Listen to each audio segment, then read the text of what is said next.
The past will be 10 multiple choice questions, and I had told you the study guide was on iCollege. When I looked for it Saturday night, it wasn't there. It's there now. So the past quiz is now on iCollege, so that still gives you a week to look at it. There's not a whole lot to see. But if you tried to look for the past study guide and didn't find it, if you tried to look before Saturday night, you would not have. My mistake. All right. Anybody now have any other questions? Yes. When it comes to the chapter 1 test, is there anything we need to focus on more than other? I know you're trying to get me to tell you what's on the test. Well, I've been doing that for 2 days now, and this is going to be day number 3. So I'm telling you what's on the test. Day number 3. Actually, focus on a lot on the stuff I write on the board. Again, I don't know what's on your test because I made up 56 questions and gave you 28 of them. Actually, made up 58 questions, gave you 29, gave the other class 29 different questions. I don't know which ones you got and which ones they got. And I really, but yeah, it'll be the stuff that I've gone over most. Most of the stuff I've gone over in class. Yes, I mean, you might see something about Gilgamesh, Hatshepsut. All right, Upper Egypt, here's Lower Egypt. Again, you'll see it there in Cro-Magnon, Neanderthal, monotheism, polytheism. Those are words I want you to know the meaning of. Essentially, I mean, the test consists of a word like Hatshepsut. And if you can get any word close, sorry, who knows who Hatshepsut was? Or what Hatshepsut is? Is that philosophy, religion? Nobody knows. Okay. She was a queen of Egypt. Again, if you would just put Queen of Egypt, I'd count it right. Oh yeah, on these fill in the blank test, if you can venture a guess, I don't take off points for a bad guess. If you can venture a guess, you have a chance of getting at least a point or two. 3 points per question, but sometimes I'll take off 1 point, sometimes 2, and sometimes all 3. But if you were to put Queen of Egypt. Now for Upper Egypt, we would think of Upper Egypt as being the north part. Wrong. Upper Egypt is really South Egypt, and Lower Egypt is north. Well, why would they call Upper Egypt, or why would they call the South Upper Egypt? Because South Egypt is higher in elevation than North Egypt. You know, as the farther north you get in Africa, the lower elevation it is. You go farther south, the higher elevation. So they called Lower Egypt was the north, Upper Egypt was the south. All right. Any other questions? Okay, now there's always a chance, this class being an 8 o'clock in the morning class, there's always a chance that your test might not be back from the print shop on Monday. If that's the case, I'll give it to you on Wednesday. Now, I ordered it this morning, so it should have time to be printed up and get back here between now and next Monday. But then again, if they get it back here Monday at 10 o'clock, that would miss you, I'd miss you. So this is an early morning class, so be prepared. I might not be able to give it Monday. Now, in that case, we'll take it Wednesday. All right. Folk, some of what I might have been saying might seem like fairy tales.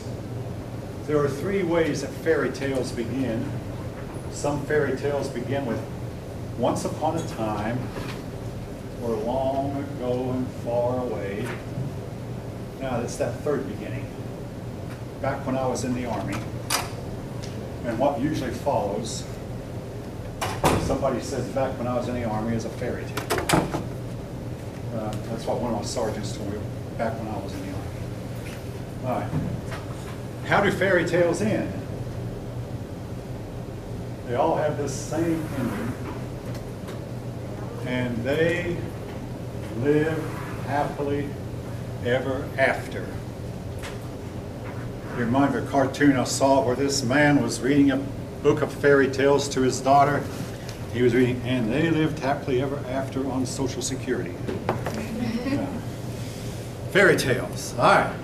Again, some of what I've said may seem like fairy tales. The ancients and folk, I can't emphasize enough, the ancients considered this stuff to be real, serious history. And you can make up your mind for yourself what you believe. I mean, when we attend our meetings, we're told it's about you students. This call is about you and not about us. But to some extent, it's about them. The people who have been dead for 3,000 more years, a lot of their ideas still live on, though they are long gone. All right. The Indo-Europeans, I believe I got to the talking about the Stonehenge in this class. Is that right? Okay. The Hittites. Oh, the word Indo-European has to do with people who, as far as we know, originated in Europe. Now, if you believe the flood story, you consider these people to be descendants of Japheth, as opposed to Semitic. The word Semitic has to do with people who are believed to be descendants of Shem.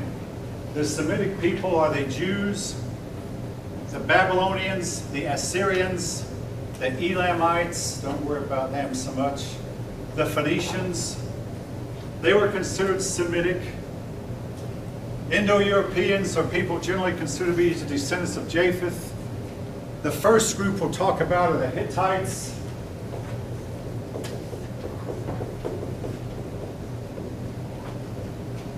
They are believed to have been the first users of iron and brought about what we call the Iron Age. After the Old Stone Age, the Middle Stone Age, the New Stone Age, came the Bronze Age, and then the Iron Age. Iron weapons were better than bronze weapons because iron is a tougher material to deal with. Iron chariots were better than bronze or copper chariots, heavier for one thing and more sturdy.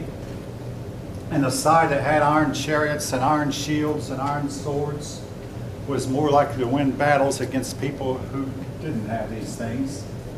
So the Hittites lived in what is today Turkey. Today they're largely extinct. Now I'll throw this in as an aside. This will not be on the test. But at one time, people who criticize the Bible says, well, the Bible mentions a group of people called Hittites. There were no Hittites. Then we discovered that there actually were Hittites, and they were played a major role in the history of the Near East, including a Hittite king who once conquered Babylon a few generations after Hammurabi. Under Hammurabi's grandson or great-grandson, a Hittite king sacked. He didn't actually conquer, he went in and sacked. That is, he and his men put everything of value in sacks and left the city and left it impoverished. Don't worry about that name. I mean, when I was in graduate school, they'd make fun of a name like Shupalulumus, but this was the names that they often gave to their ancient. These kind of names that seem strange to us today. They built up a big empire, and as is the case of so many of these empire builders, they disappeared from history and disappeared for hundreds of years. There have been persons who have made it their lifelong ambition to study why do people disappear from history, and could the same thing happen to us? Now, I've had students in the last 2 semesters, one of them said the United States cannot fall, it's too powerful. And another one who said Western civilization will never fall because it's too deeply entrenched. Personally, I say they're both wrong. But anyway, I'll be saying more about that when we come to the lesson on Greece. On page 25, your book has a map about the Hittites and where they spread out to, not the Hittites, the Indo-European peoples. That's one group of them spread down into what is today Persia and then went on to India. These are the Medes and Persians who we'll talk about in a few minutes, and then India we'll talk about in the next chapter. Another group went to Greece and became the Greeks. Another group went down to Italy and became the Italians. and another group went into what is today Germany, and other groups went into what is today Slovakia or Russia. But basically the Indo-European peoples apparently started out in that region just north of the Black Sea and the Caspian Sea, the Caucasus Mountains, and that's where we get the name Caucasian. Caucasus Mountains. All right. The Hittites were mighty conquerors, conquered people and then borrowed their civilization, and like I say, just disappeared from history without a trace for many, many hundreds of years, and then we eventually started discovering them again. All right, the Phoenicians.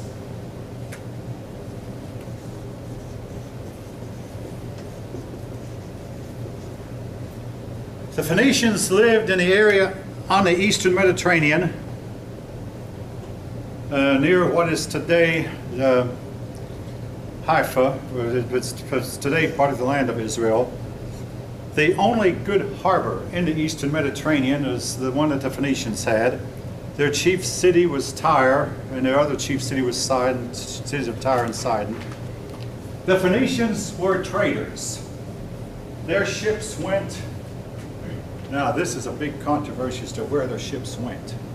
There have been a few scholars, you might call renegade scholars or rogue scholars who are not accepted by the mainstream, but some scholars say that they find Phoenician artifacts in North America, South America, in Java, in Korea, all over the globe, that Phoenician traders may have traveled the entire globe.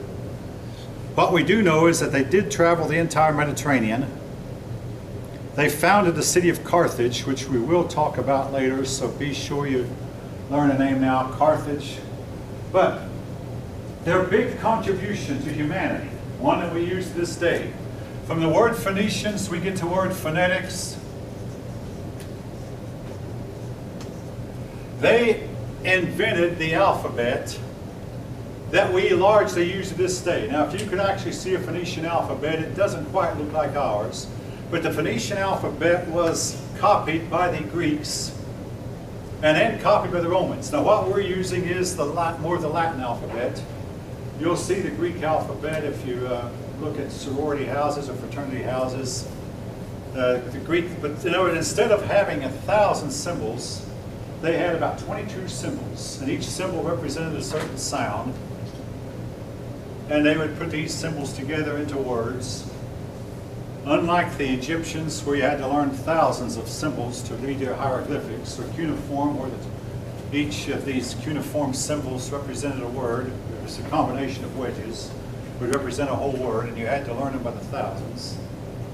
With the Phoenician alphabet, you could learn, even you could start teaching a 6-year-old how to read and how to write, because it was much simpler than the old hieroglyphic alphabet or the old cuneiform alphabet. Anyway, they taught their alphabet to the Greeks and also to the Romans, and ultimately their alphabet spread throughout just about all of Europe until today. Every language on the European continent, if I am not mistaken, uses an alphabet similar to this one. We can trace its origins back to the Phoenicians. That was their big contribution. Again, they were a Semitic people. Your book elaborates somewhat on the Phoenician alphabet there at the bottom of page 26. The Greek letters, well, our alphabet is more based on the Latin letters than it is on the Greek. All right.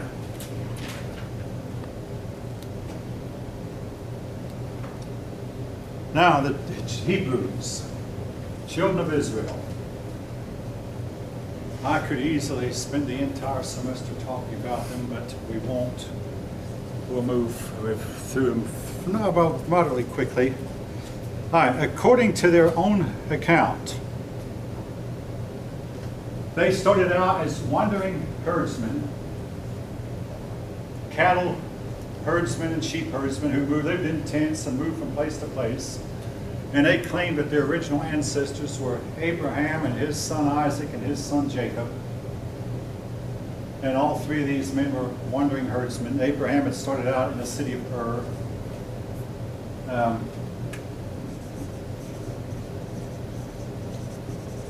These two I have named now. Jacob's name was changed to Israel, from which we get the name Israel.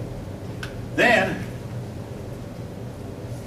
during a time of famine, they went into Egypt, and they lived in Egypt for 400 years. And they lived in a part of Egypt called Goshen.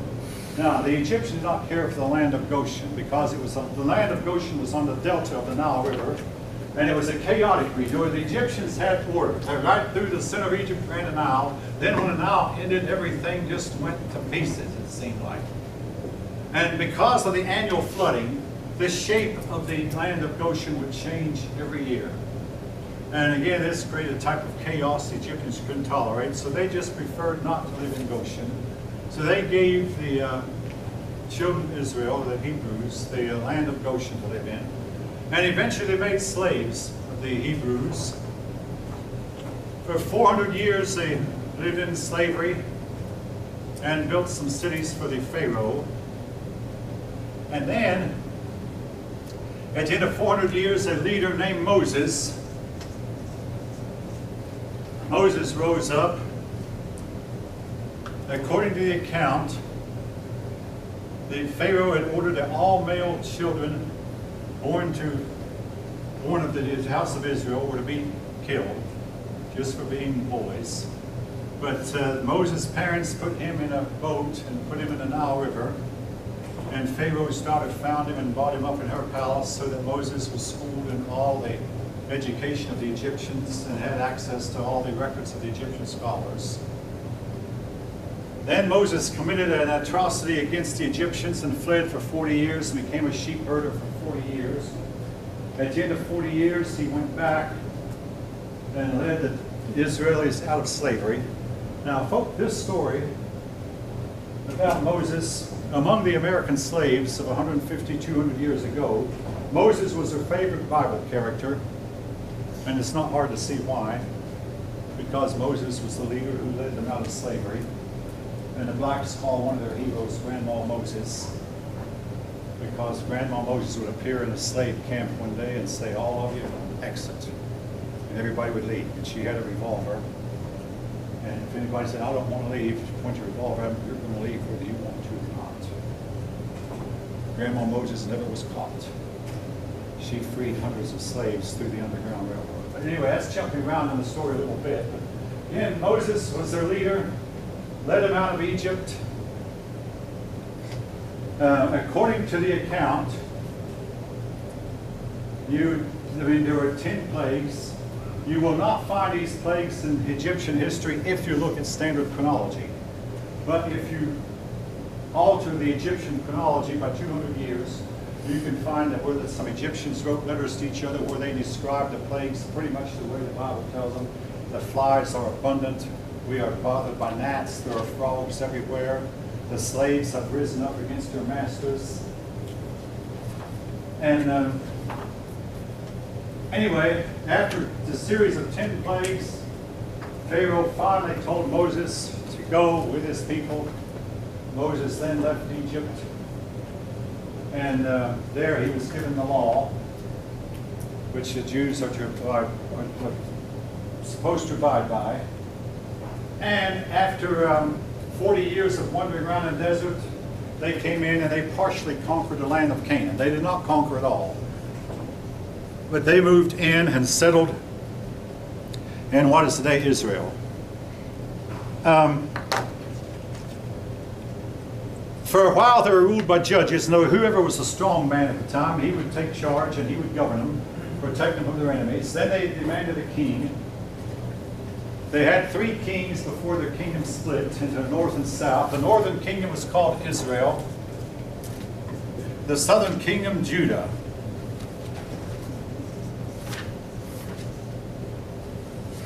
The northern kingdom of Israel lasted 300 years. The southern kingdom of Judah lasted about 400 years after the split.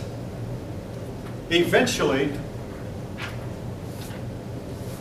Assyria came and carried away the northern kingdom.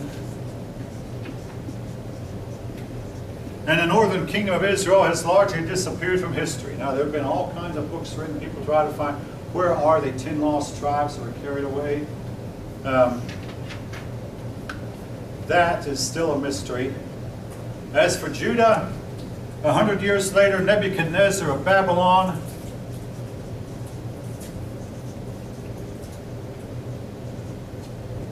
Nebuchadnezzar. Nebuchadnezzar of Babylon carried them captive.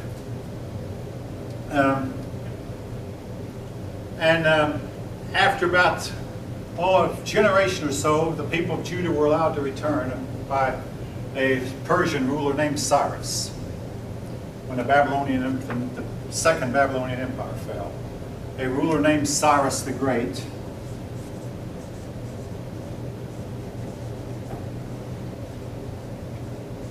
Cyrus allowed the Jews to return to their homeland. The Jews returned, set up a homeland, and they, for a while, were victorious against their enemies, but then they could not defeat Rome. Mighty Rome conquered them. Rome had to defeat them 3 times, and the 3rd time Rome defeated, Rome scattered them all over the globe and said, none of you made it in Judea again. And for 2,000 years, they remained scattered away. After 1,900 years, they remained scattered away from Judea. And in 1948, they reassembled as a nation. All right. Now, all this, they would be just like any other group of people, any other kingdom, except that their influence on us today far outdoes their numbers. Their main influence is their religion. Their religion is monotheistic.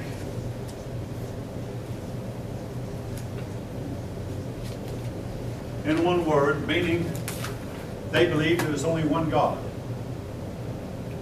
Now, folks, what I'm about to say might be controversial. Again, it's difficult to talk about matters of religion, especially when we have a diverse group of people such as we have here. But I feel like I'm going to go ahead and take liberty to say it anyway, and if any of you want to comment, you're welcome to. What is so great about monotheism? Simply this, in one word. It seems to me that only monotheistic peoples are capable of anything that can be called scientific advancement. Really. Polytheistic peoples tend to lose their science as time goes on. They might have started out with science, but after a while, here's why. If the river is God, and at the same time the sun is God, if the moon is also God, if nature is God, that means nature has a mind of its own. Well, if nature has a mind of its own, it can do whatever it wants to, anytime it wants to. As for instance, this is a cheapo device, but it's using technology that did not even exist 30 years ago. It has crammed maybe 1 million little transistors and diodes and resistors and capacitors into a small area. We take them for granted. But all of these transistors and resistors and diodes behave in such a way that if you put together another device like this one, the other device will do the same thing this one does. I say, what's the big deal? Polytheistic people do not believe that there is that much order in the universe. Therefore, they tend to not develop science and technology. Now, granted, if you were to go outside the class when your class day is over and your car wouldn't start, and you would decide, well, it's because the spirit of the car has departed from me, I'm going to offer a sacrifice to get the spirit of my car back into the car to where it will work for me again, they might put you in the same side. No, probably, 90%, 99% of your cars are going to start. But if it doesn't, you'll probably call a mechanic, or maybe your dad, or some tow truck to help you get the car started. It will not start because there's some kind of mechanical defect, which once you correct, it will start. Yes, it will. Because, again, monotheistic people believe that nature is not God. Nature is set up by certain laws that nature must obey and always obeys without fail. But nature is not God. That God created nature, and most monotheist people believe that, and created nature with a certain type of order and regularity. Polytheistic people believe, well, there's no such regularity and order because, I mean, in the case of the river, if the river decided to rise, it wasn't because there were rains far away from the source of the river that made the river rise. The river just decided to swell up, and it rose. No scientific reason for it. It's just the river had a mind of its own. It would rise once in a while, then it would go back down. Amazingly, in today's world, this is something our ancient ancestors could not do. We can make cakes, and we can produce cakes by the hundreds of thousands, even by the millions, and they all will taste alike. And if you put with the same ingredients and put them in the same ovens with the same temperature, they'll all turn out the same way. The ancients did not have enough regularity about them, so all they could do is put a cake in the oven, and when it came out, they would hope it tasted good. Because they were somewhat at the mercy of, well, will the God honor me in my efforts to make this cake? Again, their ovens were not as, they did not have the ability to control their oven temperatures as much as we do. So their cakes often did not turn out the same way. Also, their ingredients were not always the same. They could buy an ingredient from a merchant one day and then go to the same merchant the next day and buy what they thought was the same ingredient. It would be different. They did not have the regularity and order in their lives that we just take for granted. Again, polytheistic peoples have a tendency to eventually find that what science they have goes down, down, down. And as I tried to emphasize, I believe in class 1, first day, they did not separate religion from politics or religion from science. It was all one and the same.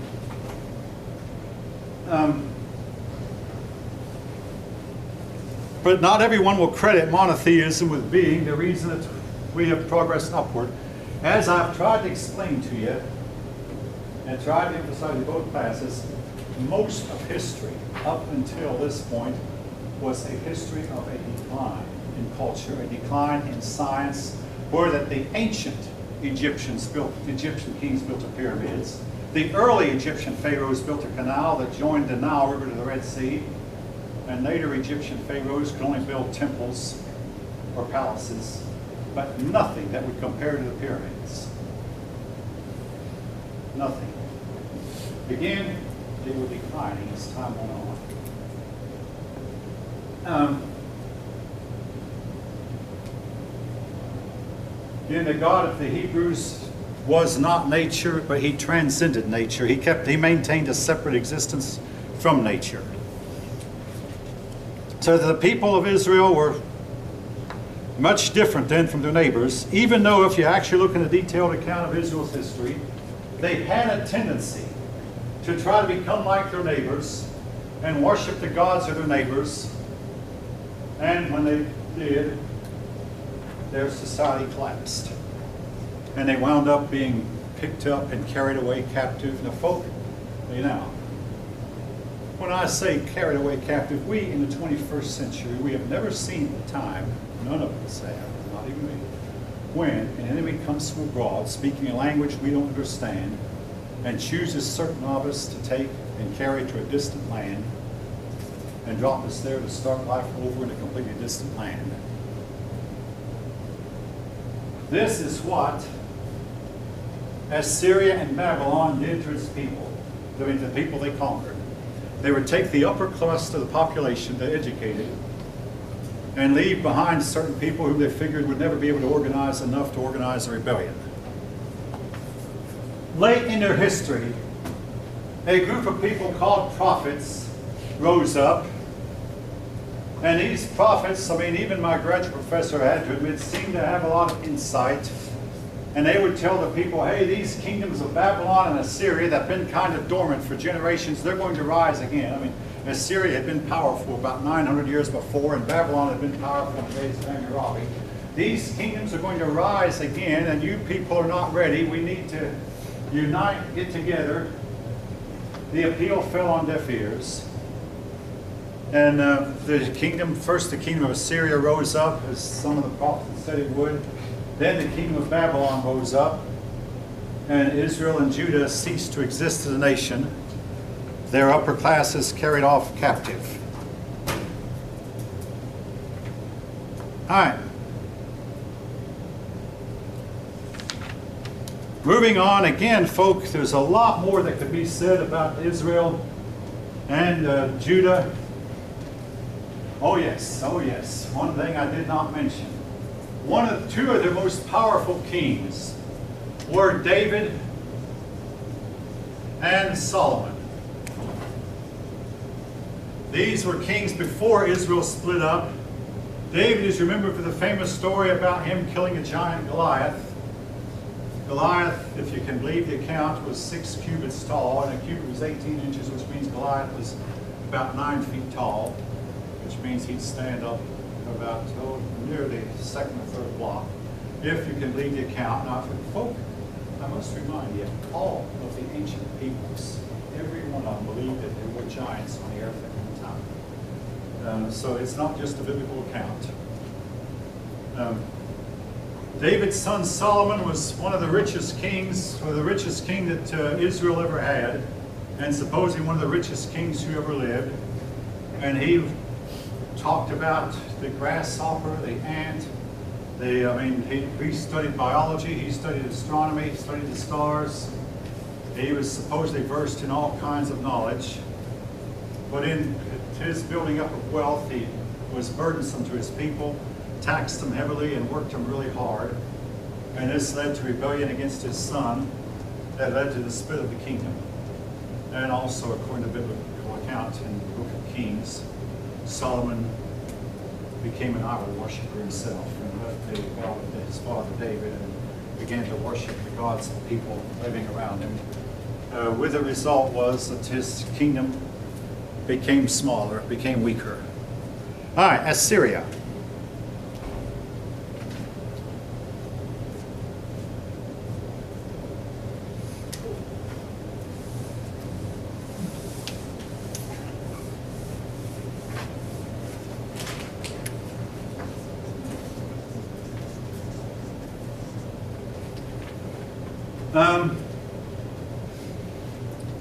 Assyria started out early. They were a Semitic people, by the way.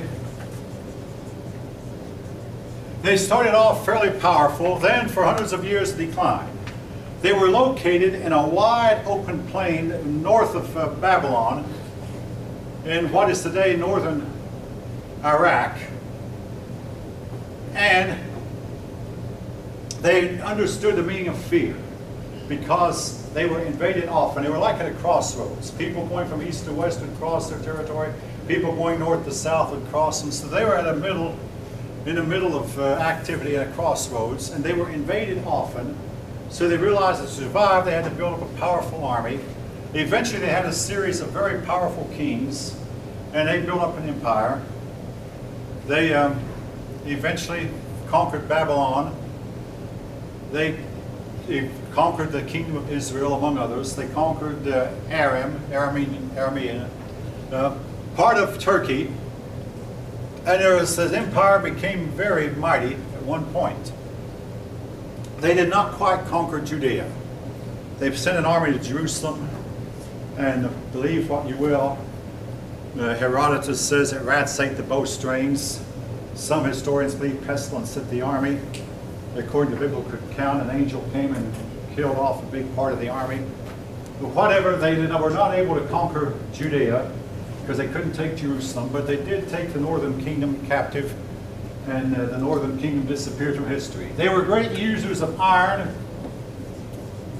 Now, in the process of all their fighting, they came across the land of Axum, which is south of Egypt, otherwise known as Nubia. They fought a war against Nubia, and to do that they had to pass through Israel to get to Nubia, but they went to Nubia, or Axum, fought a war against Axum. Now keep that in mind, because when we come to the section on Africa in chapter 8, I believe, we'll talk about their conquest of Axum. But they were able to get through Egypt, conquer Axum. They had Egypt for a while. And all told, they were very mighty and seemingly invincible. If you study a detailed account of their history, you'll find it in what basically their history consists of. In the 3rd year of the king such and such, he made a campaign against this group.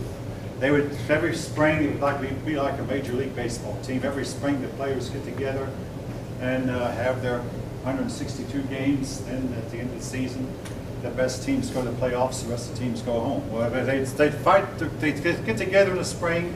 The king would decide where to go fight. They would go fight this place and then come home. And they had to fight to keep their empire together because their empire was continually beset by rebellions. So they learned how to keep their people from rebelling was to practice extreme cruelty. And folk, I don't want to go into detail like my graduate professor did about some of the cruel tortures that they inflicted on the people whom they defeated. But it was supposedly enough to discourage persons from trying to fight them. But they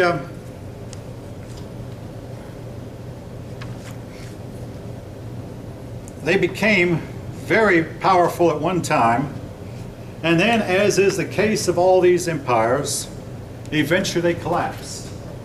Now, after going through a period of several powerful rulers, one after another, we don't know for sure what caused the collapse. It might have been they had a weak king. They might have even sometimes had an insane king. Folk, you sometimes get a ruler who's just simply not capable and not wise enough to govern. And eventually the whole system collapsed. In the ancient world, so much depended on the ability of the man at the top. And sometimes, so it might have been that the man at the top simply was beset by rebellions, which became more than he could handle. His enemies simply were able to outplan him and outmaneuver him. We don't know all the details, we may never know. But as was the case of so many of these empires, the Assyrian Empire collapsed. And if you read the old history books, they'll say that the Assyrians disappeared from history. Well, now that we know a little bit more, I'm going to jump to the present time. It is now known that there are at least 10 million people who claim to be descended from the Assyrians. 5 million of them live in Iraq, and the other 5 million are scattered over the globe. And folk, some people believe that ISIS is the old Assyrian Empire reviving itself. I talked to a man recently who stated that. And if you read, all right, I have to tell you this because there's no way I can put it any better. If you read the prophets, they claimed at the end of time Assyria would make a big super comeback and become very, very powerful once again. If that be the case, then maybe ISIS is Assyria that is arising from the ashes like a phoenix, rising up. I am not sure if ISIS is Syria or not. I can't make the connection in my studies. Believe me, I have studied the Assyrian Empire quite a bit, and there are persons who make it their lifelong goal to study Assyria. They're called Assyriologists, and they have spent generations studying the Assyrians. And whether or not ISIS is the Syrian Empire revived or not, time will tell.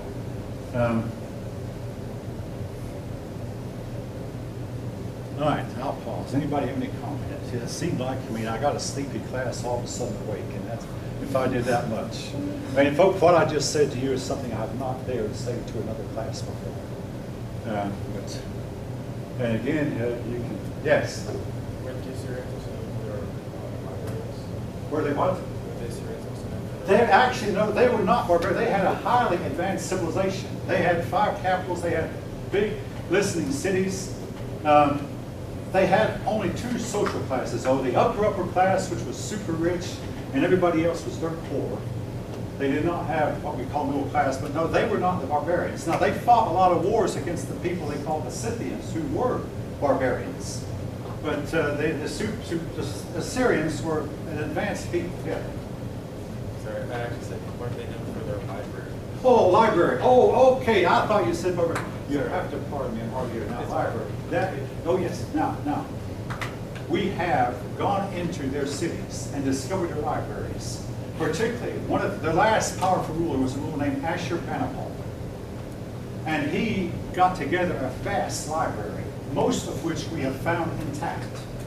It remained undisturbed for 1,000 years, and yes, they are remembered for their vast libraries. Particularly Assurbanipal. And Assurbanipal said that he enjoyed reading literature that was written before the flood. We have not exactly found this literature yet, but he said that he liked to read literature written before the flood. I wish, if he actually did, I wish we could find it.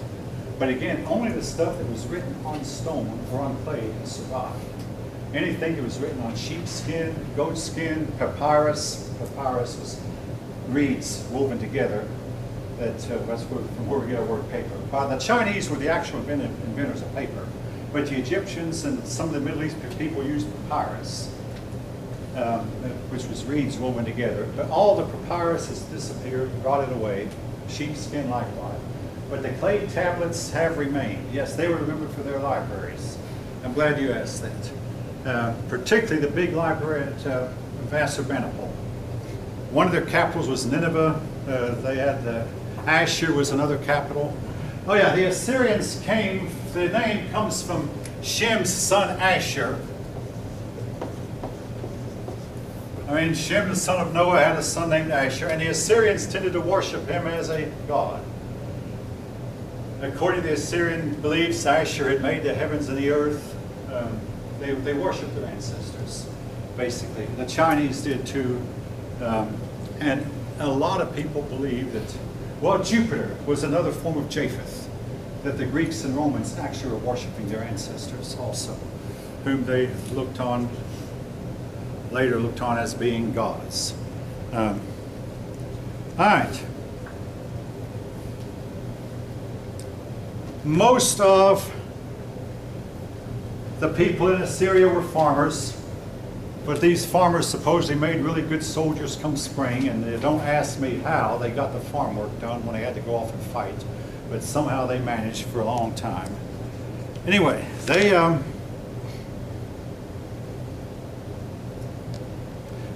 a picture of King Assurbanipal on page 32 hunting a lion, and he's on a horseback, and there's a lion grabbing the back of one of his horses and another lion in front of him, and he's putting his spear in the lion's mouth.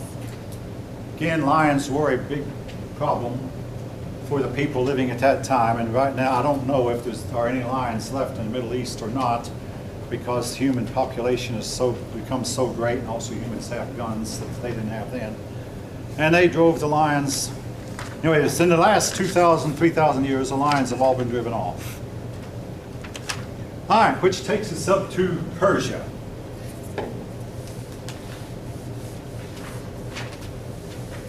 Now, with Persians, we leave the Semitic peoples for a while. Up until this time, we've been talking mostly about Semitic people. The Jews were Semitic. Abraham was a descendant of Shem, son of Noah. The Jews were Semitic. Assyria, Babylon, Elam. Now the Persians were not.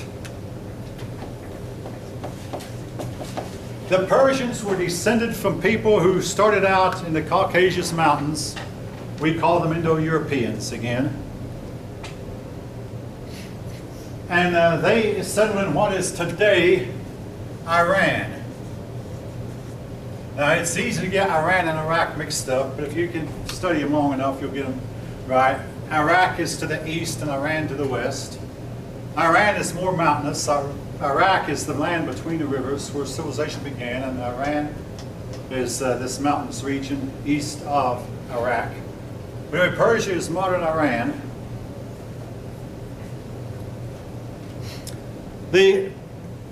Actually, there were quite a few kings that your book is leaving off, but Nebuchadnezzar married the daughter of the king of Persia, whose name I won't bother to give, but her name I won't either. But he married the daughter of the king of Persia, and this is one reason he was able to become so powerful. He did not have to fight the Persians, and if he would have, he might never become so powerful. The Persians simply were bigger. Time went on, Nebuchadnezzar died, and eventually Persia conquered Assyria, Babylon, Egypt. The first king your book talks about is Cyrus the Great.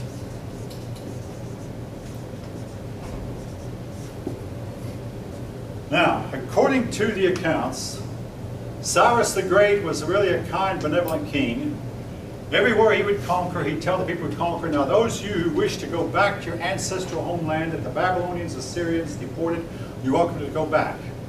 And one of his first acts as king in the first year of his reign was he allowed all the Jews who had been deported by Nebuchadnezzar and to return back to their homeland. And a bunch of them did, led by Ezra and Nehemiah. These Jews returned to their homeland thanks to the generosity of Cyrus the Great. Now, Cyrus and Sargon and Moses, all three of these men had one thing in common. They all three, as babies, were supposedly put in a boat and floated down a river. In the case of Cyrus, Cyrus's grandfather was the king, and there was a prophecy uttered. I mean, prophecy was a big part of the lives he lived. There was a prophecy uttered that the Persian Empire, pardon me, the Median Empire is going to come to an end. It's going to become Persian. All right, maybe I'm jumping around the story, but this empire was at first the Median Empire, because the Medes later became the Persians. All right, Cyrus's grandfather was a Mede. The problem with his grandfather was he had no sons, only daughters. Well, one of his daughters married a Persian man, and this Persian man had a son. And somebody prophesied, this son is a Persian, because you became in those days like your father was. Now, in today's world, at least among the Jews, you only become a Jew if your mother were a Jew. But in those days, you became what your father was. So that meant that the Medes would take a back seat, and the Persians would come to the forefront. So the Median king then put Cyrus, baby Cyrus, in a boat and floated him down the stream. Some shepherds found him, reared him up, and eventually learned that he was really the rightful prince of Persia. Even though he was a Persian, he was the rightful prince. Cyrus then got together a band of followers who were somewhat discontented with his grandfather's rule. They overthrew his grandfather, but according to accounts, Cyrus was such a wonderfully generous man that he did not kill his grandfather like most of those kings would. In fact, didn't even imprison him. Said, you can have the palace, roam freely around the palace, roam freely around the country, but you're not king anymore. Cyrus was so sure about his foothold and so secure that he didn't even bother to restrict his grandfather's movements. His grandfather then lived a long time, 104 years by some accounts, while Cyrus did the actual governing. Anyway, Cyrus allowed the deported peoples to return home, among them the Jews. His empire reached, and your book shows it, reached far bigger than any of the empires before him.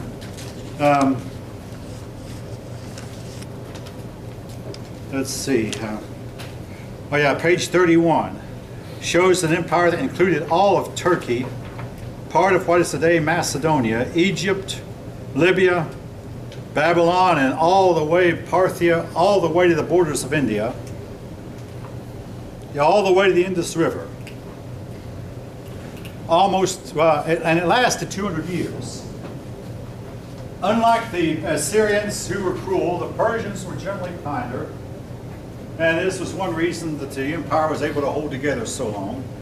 The Persian Empire can be compared in size to the lower 48 states of the United States, and it lasted some 200 years.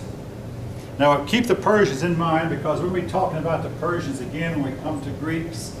The Greeks fought the Persians 2 times and won. The Greeks won. The Persians were not able to conquer the Greeks, and we'll go into why later.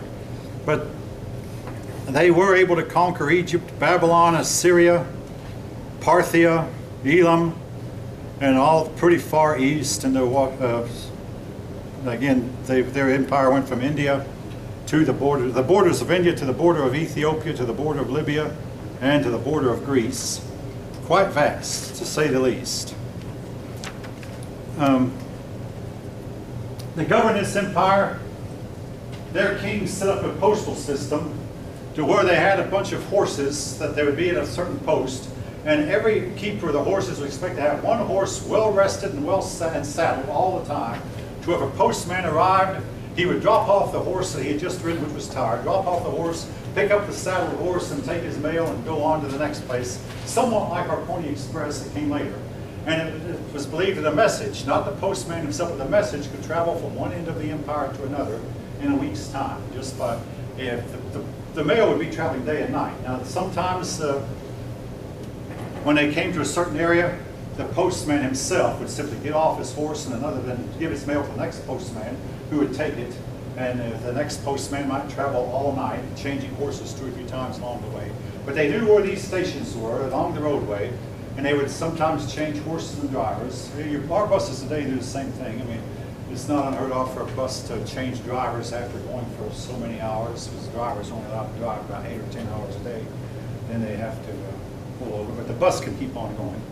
Same way at that time, they had a postal system that was very highly efficient and very highly effective. They had means of keeping order, and they did not seem to have to fight as much as the Assyrians and Babylonians did. For the most part, the people that lived under their rule were content. Taxes were not all that oppressive, and a lot of people realized, hey, we'd be better off under the Persians than we would be under anyone else. Now, something that must be said, though, about the Persians is their religion. Except for the Hebrews, their religion almost was, and may be called, monotheistic. They worshipped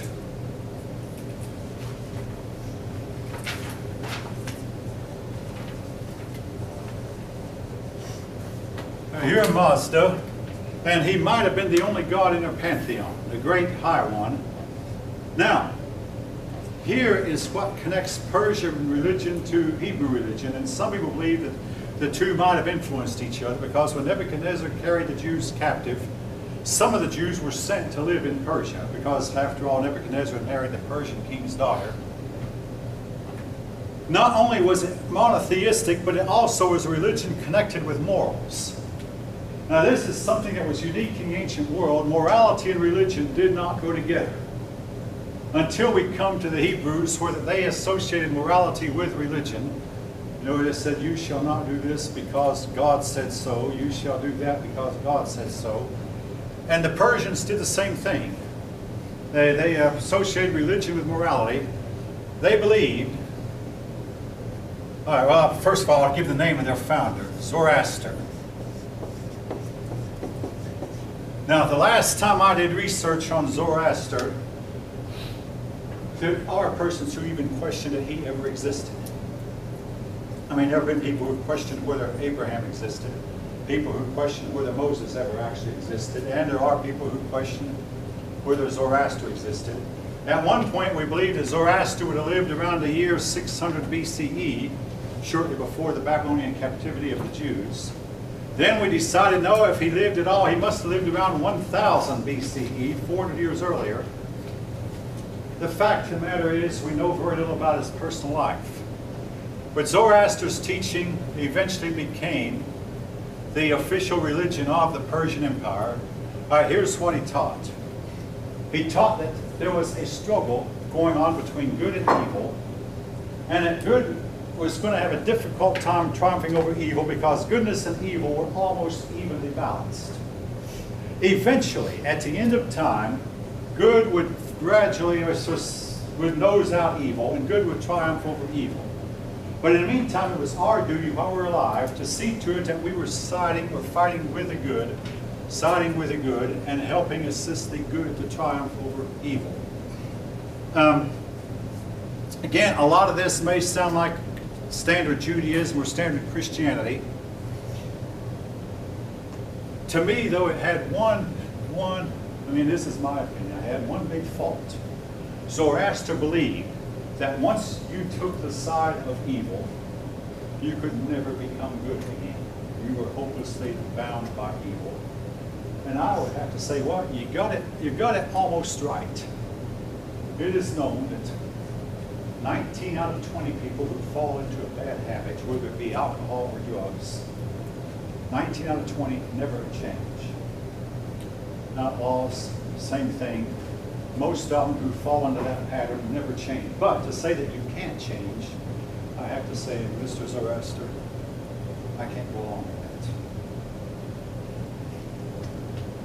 that. I think a person can. Not that many people do, but I think you can. But he said, no, once you've fallen into the trap of evil, you will always be evil. You will never change. Now, Zoroaster His following eventually fell to Christianity that rose up around 100 CE, 100 years after Christ. And then came Islam. And Islam took over that part of the world. And the Zoroastrian followers fled to India. And Zoroaster has a big following today on the western shore of India. And they're still there, and they're still numerous. They don't have a following in Persia anymore, not a big one, because again, between Christianity and Islam, they pretty well wiped out Zoroaster's influence there in Persia, or what it once was Persia. All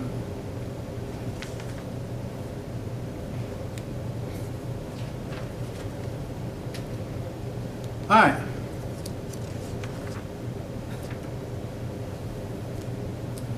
Anyway, just keep in mind, Zoroaster, like the Hebrews, united religion with morals, was basically monotheistic, and under his influence, Persia was able to remain great for some 200 years.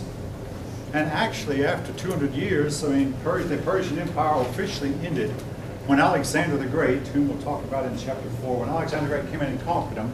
But they revived again after the conquest by Alexander. And they revived, and they would become very strong, and they fought the Roman Empire for about 500 or 600 years. And these fights helped to destroy both the Persian Empire and the Roman Empire. Eventually, they succumbed to Islam. And today, they're the modern nation of Iran. And folk, if you're not aware, Iran is making news every day these days in the United States. Whether that's good or bad, time will determine. But this part of the world that I'm talking about, it never has seemed more relevant. I mean, you know, in my day, a lot of the students, why do we study history? They're dead, they're gone, it's irrelevant. What they did back then may be influencing us today in more ways than we want to believe or want to realize.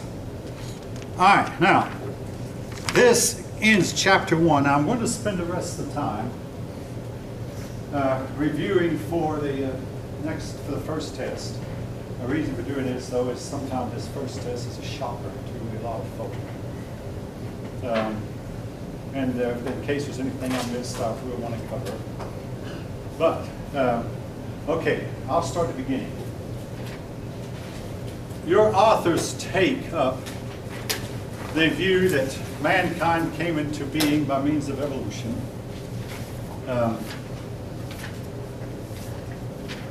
Evolution, of course, is that one species can give rise to another species by over a long period of time by a gradual, slow process. Now, I want to elaborate on that a little bit. In your biology classes, you're probably told that, I mean, God, to me, the DNA, studies of DNA disprove evolution. You're probably told that DNA lines up A with A and B with B and so on. All right, how can a gene move from one chromosome to another?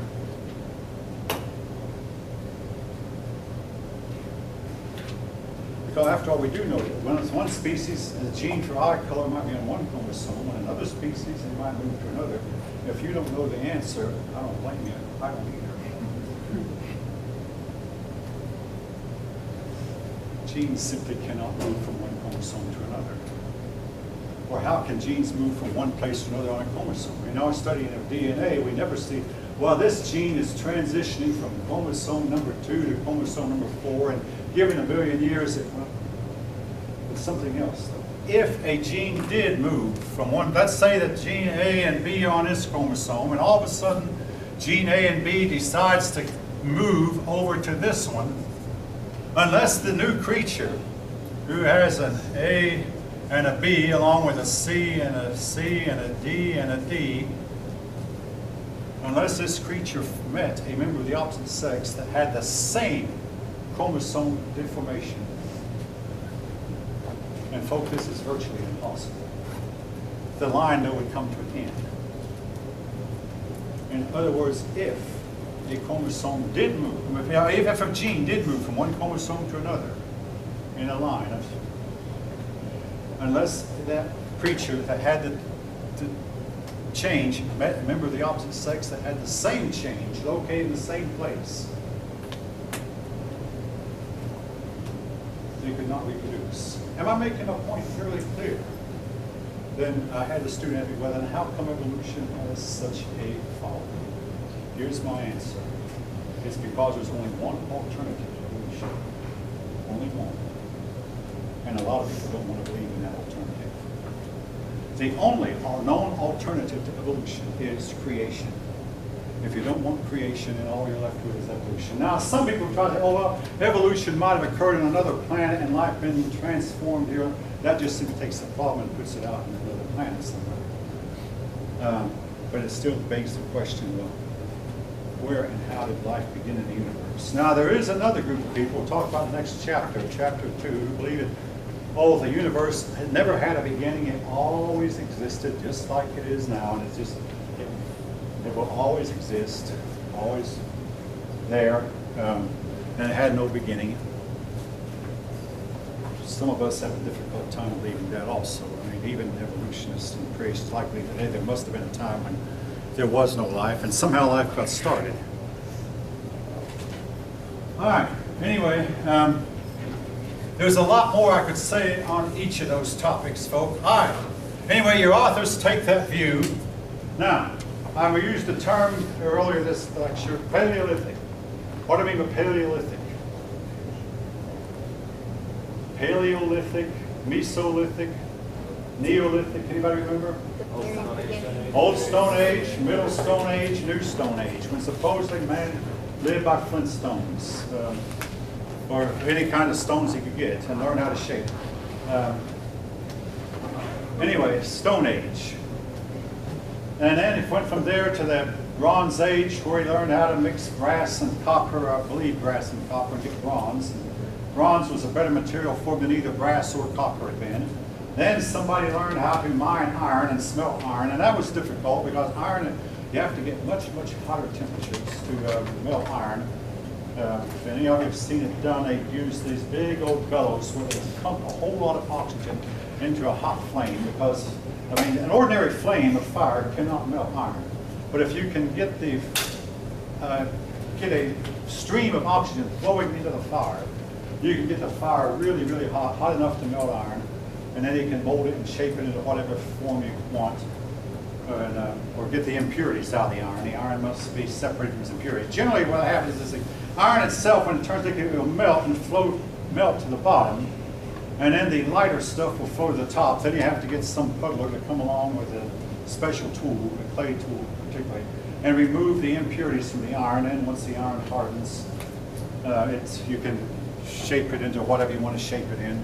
The blacksmith's hammer could shape it into a sword, a spearhead, an arrowhead, a shield, a coat of armor, or a chariot wheel, whatever you chose. All right. Who were the first users of iron?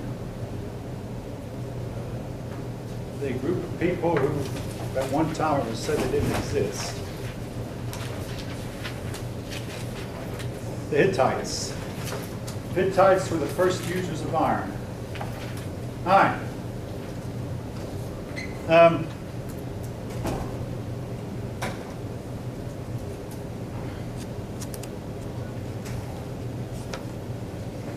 Getting down to persons now. Well, wait, no, backing up a bit. What do we call Sumerian writing? They wrote in wedge-shaped figures we call cuneiform. They wrote in wedge we call cuneiform. The Egyptians wrote in hieroglyphics. Then came along another group of people, the Phoenicians wrote in phonetical script, similar to what we use today. According to your authors, mankind originated on which continent? And then spread out over to the other continents. Africa. Mankind originated in Africa, and from Africa spread out over the other continents. Now,